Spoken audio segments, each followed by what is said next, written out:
All right, welcome back to the Run.down post-game show here on the Strickland YouTube channel as well as the Strickland Podcast Network. If you are watching this the day after, Merry Christmas to all. Happy holidays to everyone that celebrates. Knicks lose, not my surprise at least, 119-112 to the Philadelphia 76ers, who are now on an 8-game win streak.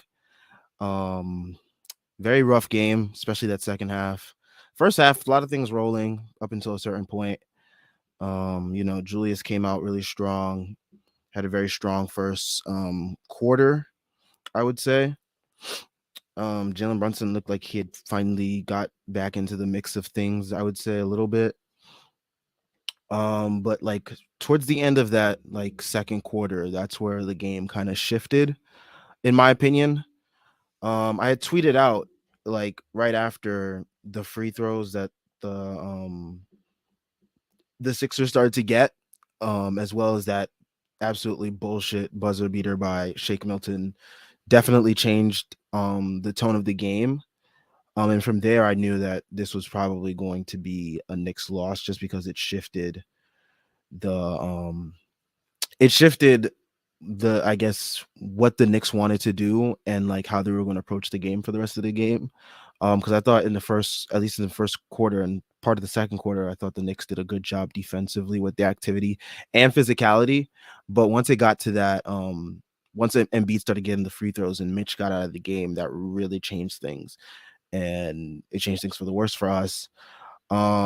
Free throws aside, I mean James Harden and Joel Embiid, you already know what you're going to get. They combined for what, like 26 free throw attempts today. I mean, that's like par for the course with them. So, that's what we expected out of those two. But yeah, I think aside from the free throws, which we all knew were going to be pathetic to begin with, the Knicks offense and defense was pretty bad in that fourth quarter. The offense came to a standstill. Got possessions ending with just one guy either like initiating the sequence and one guy finishing it. Like not a lot of movement. I think like through the first three quarters we had like 27 assists. We ended the game with 30 assists, so that alone will tell you how much the offense stagnated.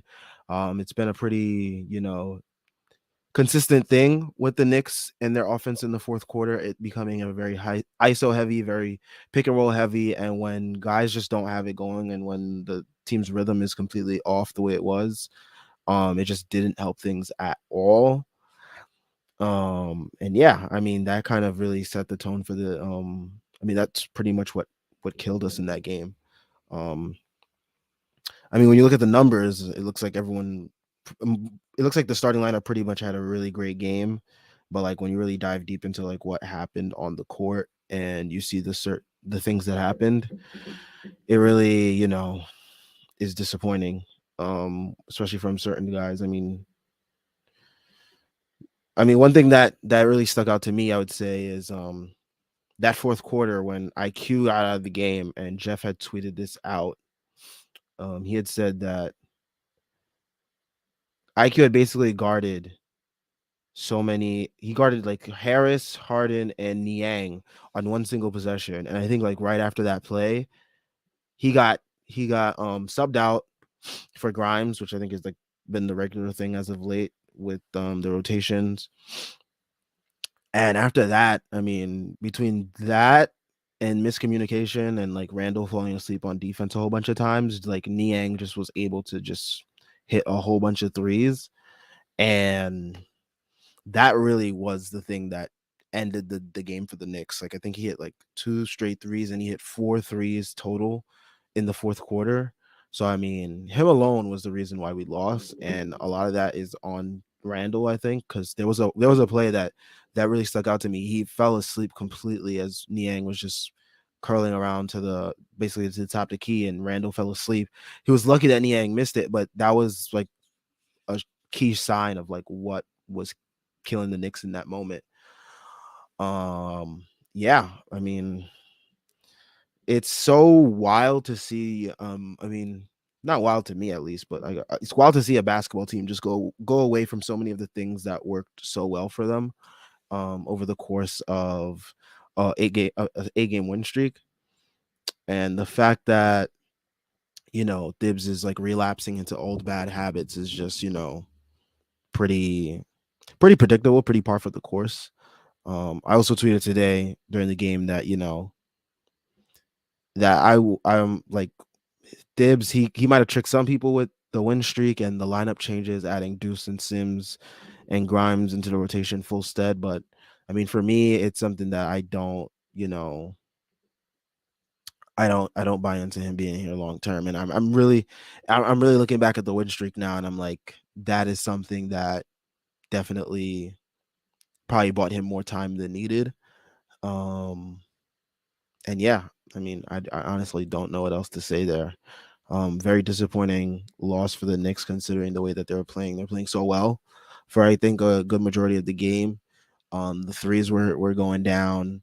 RJ was struggling, but I think that even though he was struggling, and man, wow, he played 43 minutes tonight. That's crazy. I mean, I think that's something that also needs to be discussed as well as in terms of like expanding the rotation and like I mean, basically today it was an 8-man rotation to be honest, because he played Deuce like 5.5 minutes, and yeah, I mean, I don't get why he only played Deuce that many minutes. It didn't like Deuce was doing anything particularly too bad or too good to like warrant him not being in the game longer. Just giving guys more initiating reps. Something that Shwin had mentioned to me earlier before I came on here was, I mean, only RJ, Brunson, and Randall are getting initiating reps now. Like IQ doesn't get initiating reps, which is really really annoying because it kind of like cap straps the team into playing a certain way. And it's just not conducive to the development. Like we say they're going all in on the youth movement and like development and all this good stuff, but like what good is it if like guys like Deuce are getting 5.5 minutes?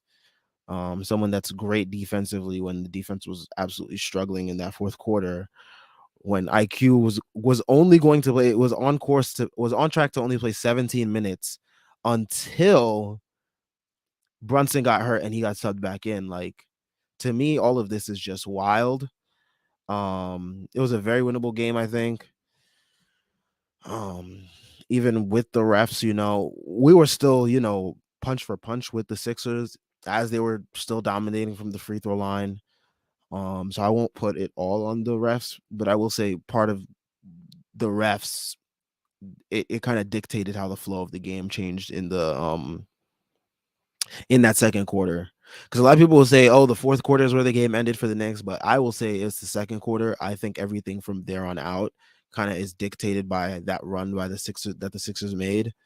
And I saw Fred Katz tweet and saying that Embiid is unstoppable after that first half, but like he got going because he was able to get to the free throw line, and once he saw the ball go in, he was able to ease himself better into the game in that third quarter. And from there, especially with the 3 fouls on Mitch, it kind of also inhibited Mitch in how he could play. Because I thought he was doing a great job defensively on Embiid, despite the foul trouble. I mean, there was this great play where he had a strip on him. He had some great contest on him. And he got into foul trouble, and that's all she wrote from there with the Embiid Mitch matchup. And it's gonna be hard no matter who's against Embiid, because like even when Sims was on him, he got Sims into a bit of foul trouble as well. Like that's just the game that you're gonna play when you're playing against a guy like Embiid. He's not looking to play basketball. He's looking to get to the free throw line. That's what him and James Harden's whole MO. They both attempted like plus um 11 plus free throws, both of them. Like they're not looking, like there are tons of possessions where they are just absolutely looking to flail into the defender, throw their arms into the defenders, throw their arms up into the air, hoping that the refs grant them the whistle, which they most likely will. That type of stuff, it changes how you're allowed to defend players, I think. Like you're not allowed to guard certain guys more physical than others. And I mean, huge example. Look at the way PJ Tucker's allowed to body up on our guys, and like if we even simply just breathe on Embiid the wrong way, two two two free throws, and that's 2 easy points for the Sixers right there. I mean, like just look at that simple comparison. I understand he's a star in the league, but like that kind of like differentiation is like insanity to me because like it totally changes the way that you're allowed to guard guys and how you're allowed to go about things. Like they're allowed to be way more physical with us on our players just because we don't have a bona fide star like Embiid or Harden, but we can't do anything to them. Like I just think that's bullshit. But that's the game that you're playing in this league. Stars will get that benefit of the doubt, and you just gotta find a way to work around it. Sadly, gonna get into everybody's favorite part of these shows a little bit earlier since I don't have a co-host with me today. So we can get this out of the way and get into some comments. If you're watching on Twitter, pull up to YouTube. You can leave a comment there. Sadly, on Twitter, you cannot leave any comments. I don't know what the deal is with that. Shout out to those that are tuning in on Twitter, though. If you'd like to leave a comment, question, anything of the sort, pull up to YouTube. The link should be on one of the tweets that the Strickland had up earlier. That leads directly to the YouTube feed. So if you want to tune in there and leave a comment, definitely do that. The NBA season is heating up. When I'm looking to get in on the action, I bet with DraftKings Sportsbook, an official sports betting partner of the NBA. New customers can bet just $5 pregame moneyline on any NBA team to win their game and get $150 in free bets if they do. Check this out. Right now, everyone can earn up to a 100% boost with DraftKings stepped up same game parlays. Go to the DraftKings Sportsbook app, place a same game parlay, and combine multiple bets like which team will win, total rebounds, and more. The more legs you add, the bigger the boost, the bigger your shot to win big. Download the app now. Sign up with code TBPN as you see in the corner of your screen if you are watching on YouTube or on Twitter. Place a $5 pregame moneyline bet on any NBA team to win their game and get $150 in free bets if they do. That's code TBPN only at DraftKings Sportsbook. Minimum age and eligibility restrictions apply. See show notes or show description for details. All right, let's get into some comments. Got a couple rolling in. Chris Bernhard says, if y'all thought the Knicks were winning with how that first half ended, especially with the free throw disparity, I don't know what to tell you. The freezing cold offensive streak was basically a plus to this nightmare. Yep. I mean, I said it from the jump, that that first half, the way it ended, it definitely swung momentum onto the Sixers side.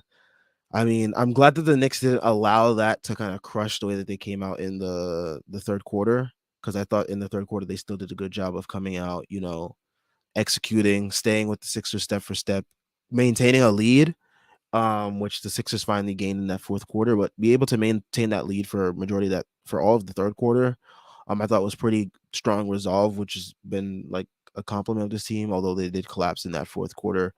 But yeah, the free throw disparity definitely didn't help anything at all. It definitely, like I said earlier, it helped Embiid get into rhythm, I would say.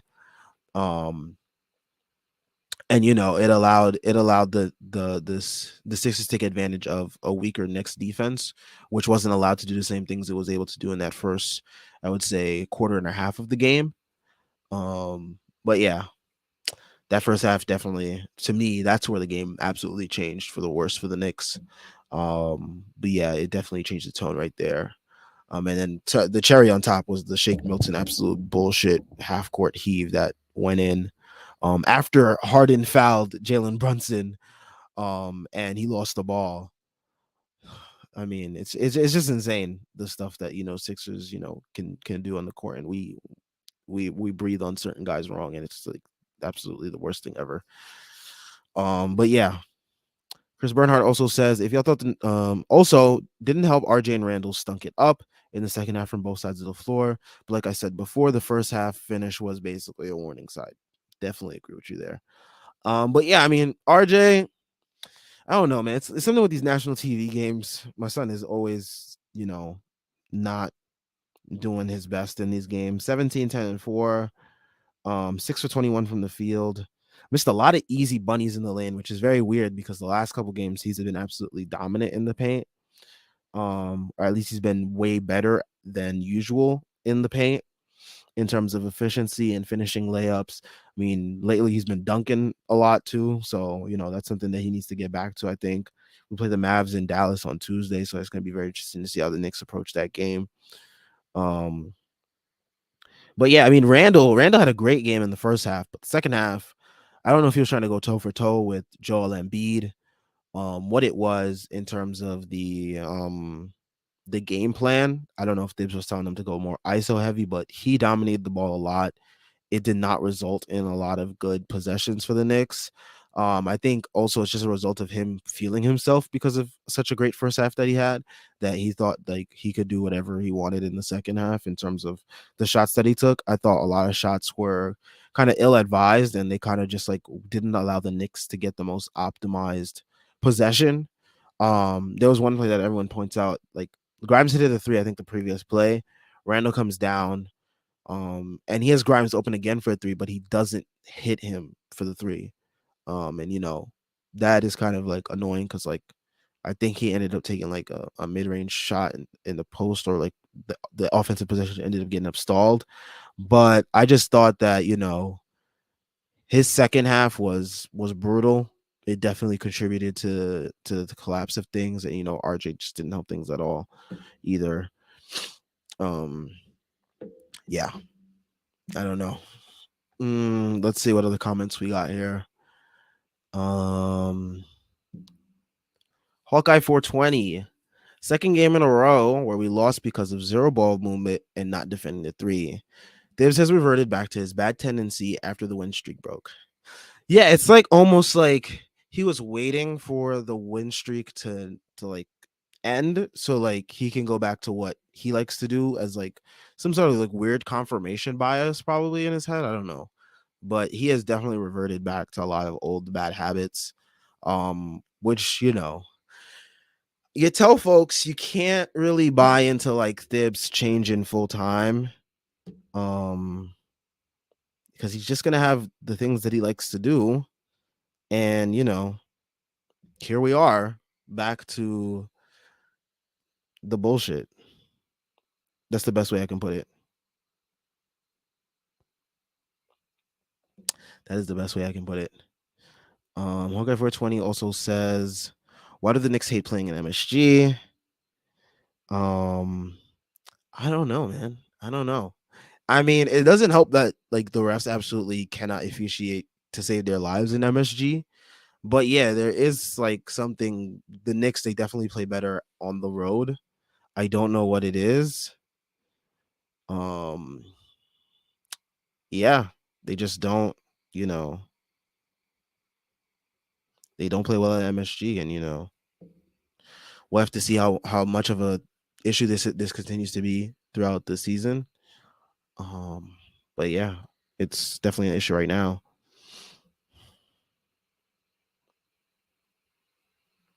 Let's see what else we have here.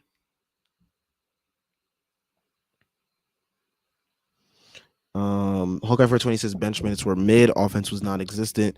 Desperately need Obi back. I mean, shit. I mean, I've always been, someone that defends what what Obi Toppin brings to the court. A lot of people are, a little bit more, I don't know. They're a little bit more like, I don't want to say hesitant, but like they're a little bit more, what's the word I'm looking for? They're a little bit more cautious with how they approach their like optimism, I guess, with Obi. Trying to like at least not shoehorn him. Man, my words are just not coming out today. I don't know if because I'm tired or it's Christmas, but um I would say a lot of people were just a lot more cautious about like fitting him into a role or subscribing him to a role um on this team. I guess maybe to like either supplant their own disappointments or whatnot. But I don't. Yeah, we definitely need Obi back. He's definitely someone that provides an offensive spark. He's someone that is able to take advantage of mistakes when defenses make them. Definitely able to get out in transition. Sparks the transition game for us a lot of games too. And I think, that synergy with IQ is definitely missed as well. He's supposed to get reevaluated, I think. I don't know when, to be honest, but hopefully it's soon, and hopefully he's back on the court soon, because he is definitely missed in that second unit. Um, as much as I love Sims and Deuce for what they bring defensively, offensively, they're still, a ways away from providing what Obi can. Um, Once again, it is going to be interesting to see how Thibs approaches with how he approaches the rotation when Obi comes back, and like, does he keep Sims? Does he keep Hartenstein? Like, is it a fluid thing, which I doubt, because he hasn't been fluid at all with anything really, but we'll see. But Obi is definitely missed. Hopefully when he comes back, he can provide some spacing. Hopefully that 3-point shot is hitting again. And the athleticism. Um, yeah, he just brings a lot that we miss. However, 20 also says sports should be illegal on this day. I definitely agree. I definitely didn't enjoy having to sit in front of my TV and watch Knicks basketball, playing the Sixers and like a free throw contest halfway through the game. So yeah, I would definitely very much like a break from sports on these type of days. Um, yeah, I mean, between the giant, I mean, get this kind of sports disappointment sandwich. Had the Knicks the heartbreaker on what was it, Friday?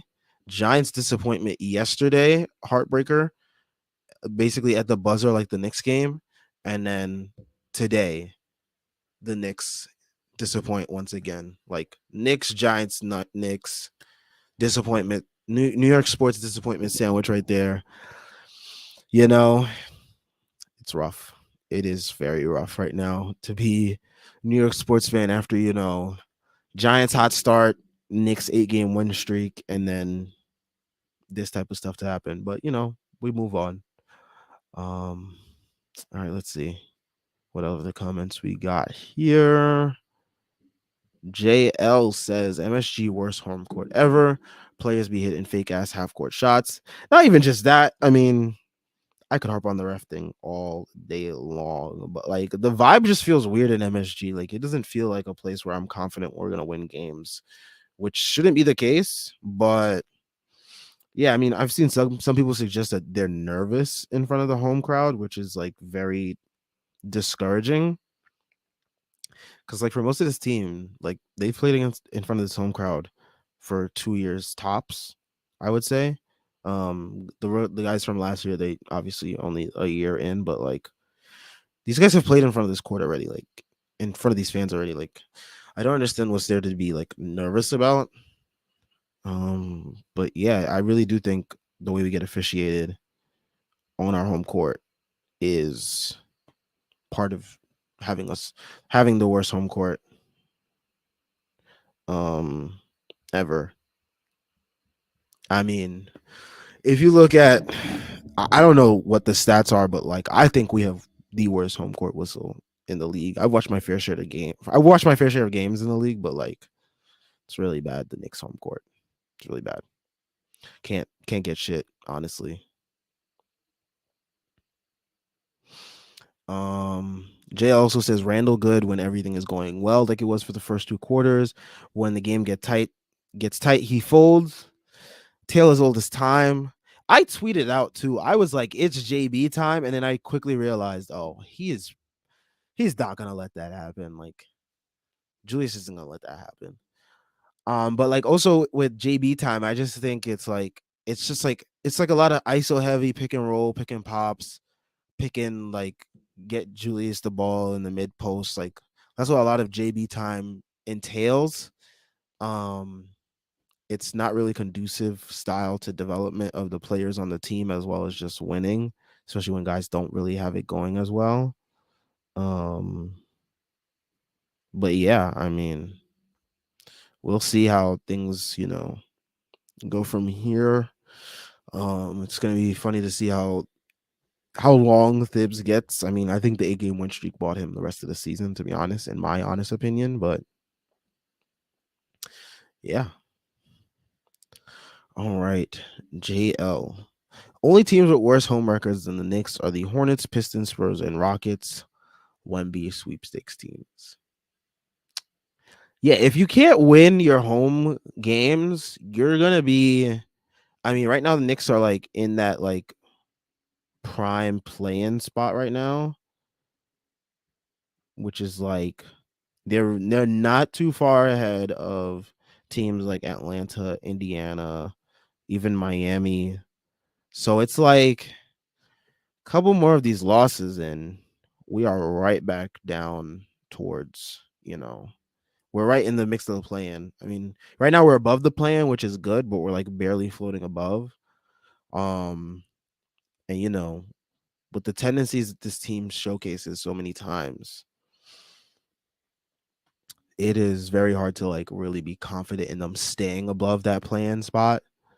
But yeah, I mean they're right there with the home wins with the Wemby teams. It's not a good sign because like if you can't defend home court, you're not going to be able to like even have a chance at home court in the playoffs. Like if we continued our win streak, I mean the two teams above us, they were on win streaks right when we were getting into ours too.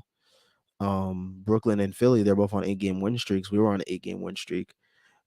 If we had continued, or at least won two of the last three, which we should have easily, I think, we'd be right there in the mix of things for 4 and 5 in the East, and four gets you home court. So it's like you win your home games, you can get a higher playoff spot. But if you don't take care of business on your home court, you're just not going to. You're going to be in that lower tier of the playoff teams. And that's what most people, I guess, predicted for them to be. So they're not so disappointed. But like when you go on that 8-game win streak and you kind of show what you kind of give a preview of what the team can be long term over the season, then it kind of like is a slap in the face to the fans when you start losing games like this and you can't defend home court. Um and you kind of revert back to the way you were to start the season. So, it's just stuff like that that's very disappointing. Um I honestly don't know what this team does in terms of, you know, I think the 8-man the 9-man, I said 8-man, but it's basically an 8-man today, but like, um, the rotation, the 9-man rotation, I think it does need to be expanded just a bit. I think the minutes load is too much for certain guys in terms of Barrett and Randall. I just think that's like way too much minutes for them. 43 minutes for RJ, um 40 minutes for Julius. That's a lot. That's like close to like I think the We Here year minutes load. I could be bugging, but it seems very similar to that. And that's just I don't think that's good. I think guys can get gassed, and yeah. um, let's see what else we got here. JL says Brunson missing his return to Dallas next game would stink. Oh yeah, I forgot to mention that. Well, I did mention in passing that he got hurt. I don't know what injury it was per se, but it was a little bit concerning to see him leave the game with an injury. Hopefully, it's nothing too serious. Um, we've also seen him leave the game before and come back the next game like hooping, so it could be something that is not too serious, but it could be good for him to get a game to rest and like see what the team has with IQ starting or something like that. Thibs would have no choice but to be forced into giving IQ close to starter minutes load, which would probably be good for the team and for him because I think the team plays a little bit differently when he's at point. He's able to initiate things. I just think move a lot more differently, and defensively, it just gives us a different look, I think, as well. I mentioned earlier how his defense was key into keeping us close with the Sixers, and once he got subbed out, things kind of went to shit defensively. Because he's someone that like even when guys miss their rotation, he's able to like quickly stunt, recover, or even like fully rotate onto guys and switch very quickly. No pun intended again.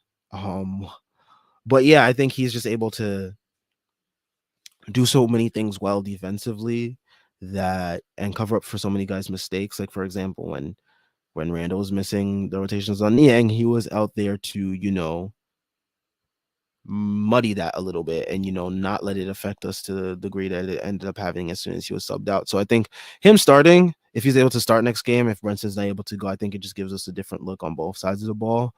Um, and Brunson was one of the people that Dallas hunted in that last game. So, just also thinking about that.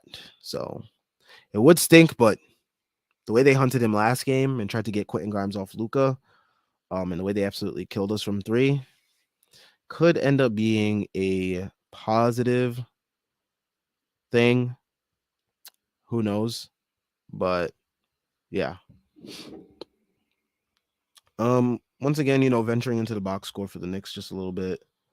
Um, Mitch Robinson had 10. Um,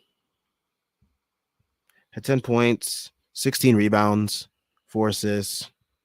He's had some really good games. I think him getting into foul trouble really kind of put a damper on his not only his performance, but like the Knicks defense as a whole. So that kind of sucked seeing him get in foul trouble. Quentin Grimes, 10 points. Let me check his assists real quick. 6 assists, and I believe he had 8 rebounds, I want to say. Really great all-around game from him.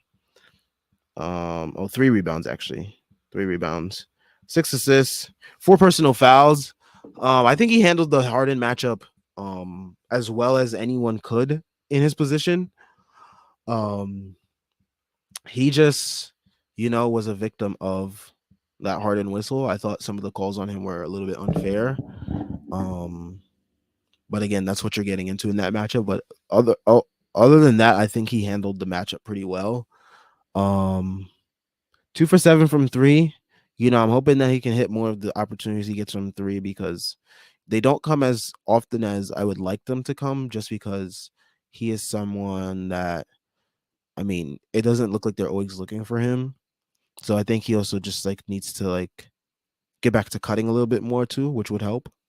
Get his eyes in front of different players. He had a cut earlier in the game, like very early in the game, that Jalen Brunson found him on a backdoor cut. So more stuff like that can help him get some more points. If he's not someone that's going to be hitting their threes as often as he does. But yeah, I think that's what's gonna help there. Hartenstein, 2 points, 1 rebound in 15 minutes. Sims, 4 rebounds, 4 points, four fouls. Quickly, 22 minutes. Probably wouldn't have gotten there if Brunson didn't get hurt. But 11 points, 2 for 5 from three, 1 rebound, 1 assist. Played some great defense as well. I just think, he's just another steady hand at guard. That's very underrated on this team because of the inconsistent stretches that he goes on in terms of shooting. But yeah, it's gonna be very interesting to see what happens there.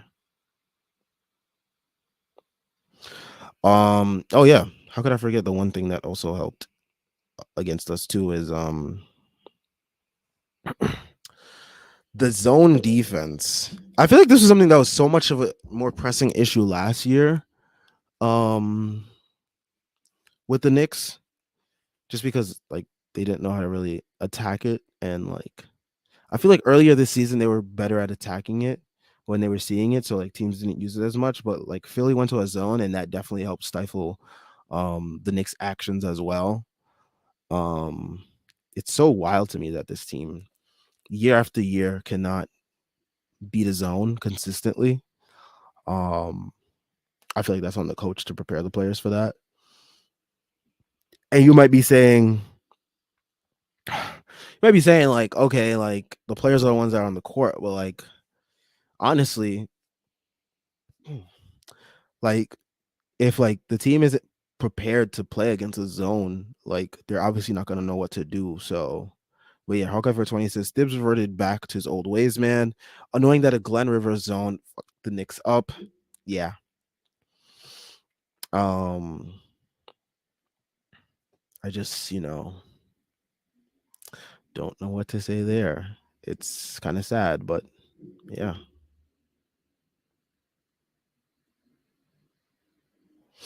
It's 3 years now going against zone, and the team just doesn't know what to do. It looks like a deer in headlights.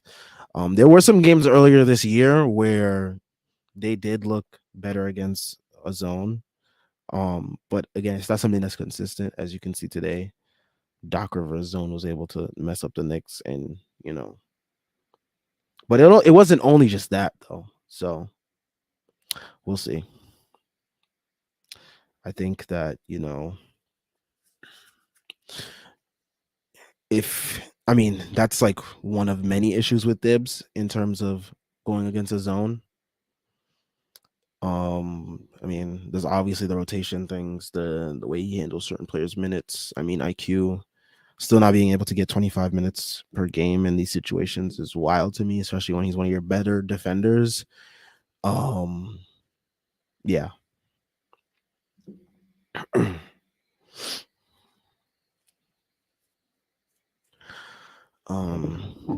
think also what would have helped a ton in that fourth quarter, at least when like the defenses were really focusing on guys like RJ and Randall, having IQ out there as another ball handler and letting him actually initiate with those guys, it just would have, helped ease things on Randall and RJ so they don't have to take such tough shots.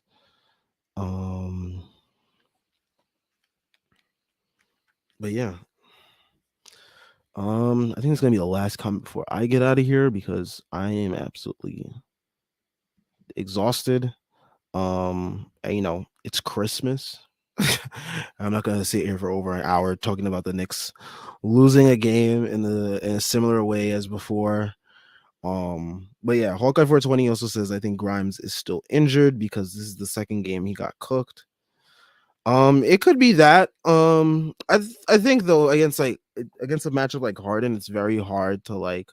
I mean, Grimes still had two matchups back to back that have been very hard. Not only just not only just Harden, but I think the combination of like DeRozan, um, and Zach Levine, like having that on back to back, not nights but back to back games, it's like really tough for him to do.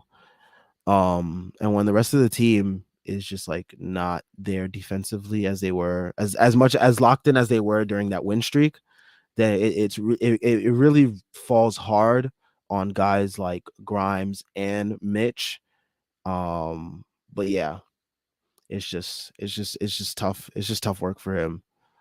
But credit to him, he's still being able to do his best. But he needs help out there. Um,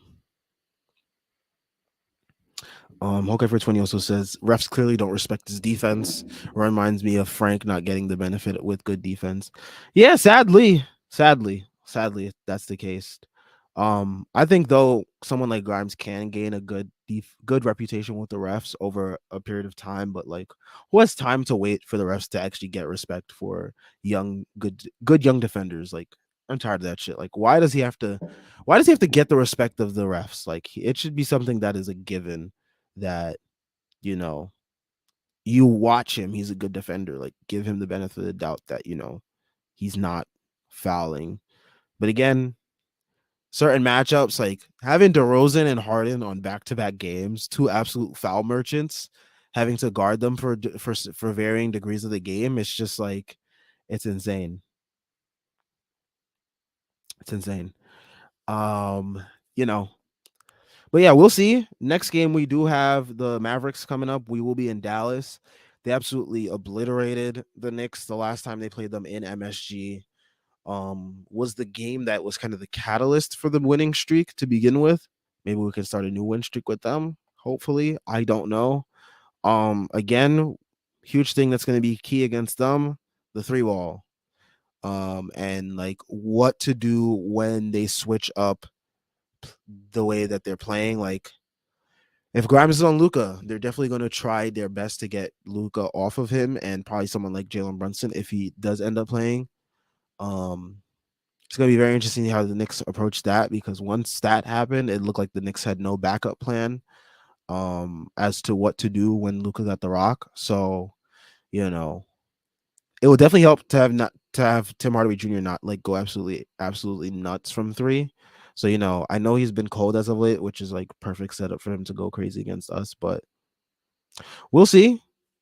I, I've definitely dampered my expectations for this team again. Since they've come down off the high of the win streak. All these losses, the way Thibs is reverting back to old tendencies, the way certain players are not being as consistent as they were before.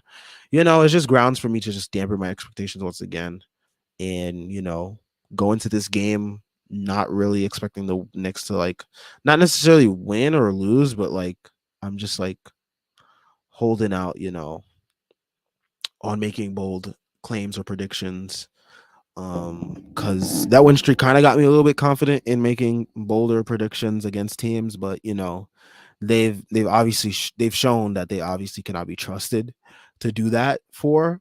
They're not the type of team that you can just go out there and boldly and loudly say things like, oh, I think this is what's going to happen in this game. So I'm going to go into it with a kind of a blank slate, and hoping that the Knicks can defend the three, because lately that's been an issue for them too, which is what was the issue against Dallas to begin things.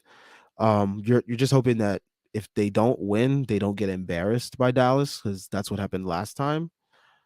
But yeah, I mean, I hope that we can win this game. We've definitely performed better on the road, so that's one thing that you can think for the Knicks, is that they do perform better on the road, and they will be on the road against Dallas. So, and you're just seeing what Jalen